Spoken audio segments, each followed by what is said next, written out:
هناخد النهارده تركيب الجملة في اللغة الكورية. عندي الجملة الكورية مكونة من ايه؟ اول حاجة الفاعل، بعد كده المفعول به، بعد كده الفعل. الفعل بيكون في الاخر خالص او في اخر ترتيب الجملة.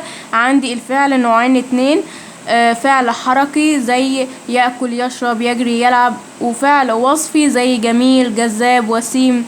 خلاص، يبقى جملة في اللغة الكورية بادئة بالفاعل، بعد كده المفعول به، بعد كده الفعل بيكون في الاخر خالص. خلاص، طيب انا دلوقتي عندي جملة. اول حاجة بدور في الجملة، اول حاجة بدور عليها هي الفاعل، بعد كده ادور على الفعل اخليه في الاخر خالص، ماشي. بعد كده هيفضل لي المفعول به احطه تاني حاجة في الجملة او الترتيب التاني في الجملة. يبقى تاني عندي اول حاجة ادور عليها الفاعل، لو لمحت الفعل اخليه في الاخر خالص عشان هو اخر حاجة بيبقى في الجملة خالص. بعد كده ادور على المفعول به واحطه الترتيب التاني. يبقى اول حاجة عندنا الفاعل، بعد كده المفعول به، بعد كده الفعل. فعل بيبقى حاجتين اتنين، لا اما فعل حركي لا اما فعل وصفي. الفعل الحركي الفعل اللي هو بيبقى فيه حركة زي يأكل يشرب يلعب يجري. الفعل الوصفي اللي هو الصفات، والصفات عندنا في اللغة الكورية زيها زي الفعل بالظبط، صفات زي جميل جذاب وسيم، حاجة زي كده. يبقى تاني اول حاجة بعملها ان انا ادور على الفعل بحطه اول حاجة، ولو لمحت الفعل بخليه في الاخر خالص. خلاص، وارجع ادور على المفعول به واحطه تاني حاجة في الجملة، والفعل بيكون في الاخر خالص. تمام. طيب الفعل بيتصرف مع الازمنة، مع زمن المضارع، مع زمن الماضي، مع زمن المستقبل، فعشان كده الفعل بيكون في الاخر خالص. طيب عندي جملة زي ك جوم شيم موكو يو، ك جوم شيم موكو يو، هو يأكل الغداء. طيب عندي ك دي اللي هي الفاعل.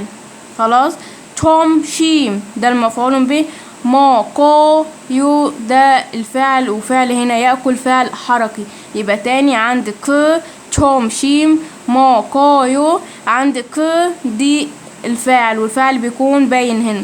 عندي موكو يو ده الفعل، فهخلي الفعل ده في الاخر خالص. فضل عندي اللي هو المفعول به اللي هو الغداء اللي هو توم شيم، احطه تاني حاجة في ترتيب الجملة. يبقى تاني عندي ك توم شيم موكو يو، اول حاجة بدور عليها الفعل اهو ك اللي هو. تاني حاجة لقيت عندي الفعل بخليه في الاخر خالص اللي هو موكو يو، فعل بخليه في الاخر خالص. فضل عندي المفعول به، وعندي الغداء هو المفعول به، فبحطه الترتيب التاني في الجملة.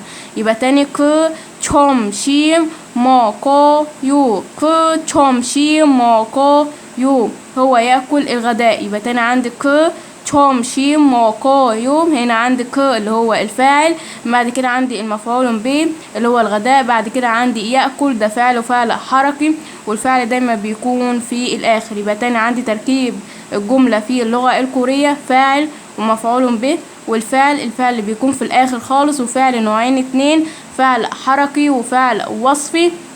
اول حاجة بدور عليها هي الفاعل، وده بيبقى واضح في الجملة. تاني حاجة لو لقيت الفعل بخليه في الاخر خالص، برميه في الاخر خالص، وادور على تاني حاجة اللي هي المفعول به واحطه تاني حاجة في الترتيب. يبقى اول حاجة بدور عليها الفعل، تاني حاجة بحط المفعول به الترتيب التاني. لو لقيت الفعل على طول، عيني لمحت الفعل على طول في الجملة، احط الفعل في الاخر خالص، اخلص منه في الاخر خالص. يبقى تاني عندي الفعل، بعد كده المفعول به، بعد كده الفعل.